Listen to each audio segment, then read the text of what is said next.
this is my community, so born and bred in Strammfontein, being exposed to the drugs and being exposed to the alcohol. And as a young person, my parents got divorced at the age of 5. And I mean, divorce is not the easy thing, you know. There's a lot of broken homes in communities. There was nothing else for the youth and as myself at that time to kind of get involved in. And so what do? You just go along with the pack. You just flow with the crew. And I just said, no, man, be like the fish that breaks and swim upstream.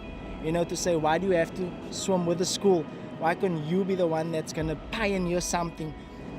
Got introduced into surfing at the age of about 10, 11.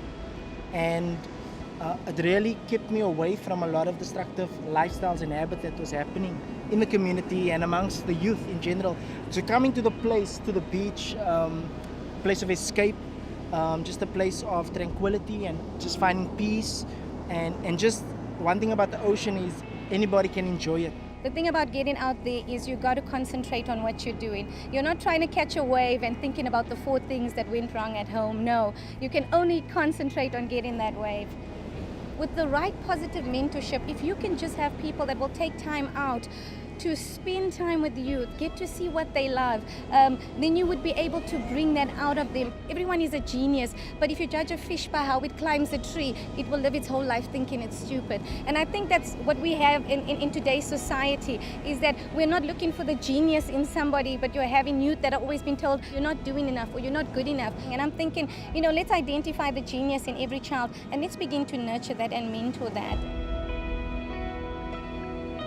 One of the boys in our project, he was on the verge of expulsion. He was getting red letters every week. So he was almost like the worst of the worst. And, you know, he's been in the project now. And the other day we went to his end of year, like a prize giving that they have at school.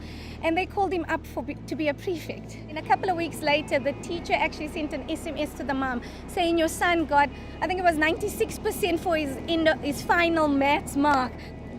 I can't even begin to express the joy that brings to us to say, wow, we've got a young man who looked like he was going wayward. A lot of people, you know, were beginning to give up on him. And now all of a sudden, you know, he's a shining example. You know, the other day he was chatting to his little brother and he said, you know, I'm a prefect now, so I need you to toe the line. And his little brother's so small, he's saying, okay, what line? What line must I toe?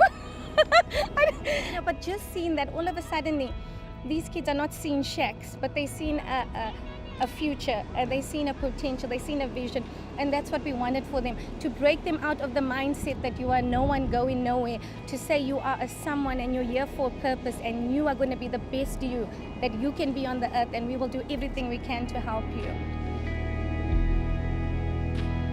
Slogan is going the distance. And we determine and we purpose in our hearts to walk the road with these young people forever until they're getting married, their first child. We will be there all the step of the way, because I think it's important if you connect with somebody to walk that road with them. Relationships is meant for life.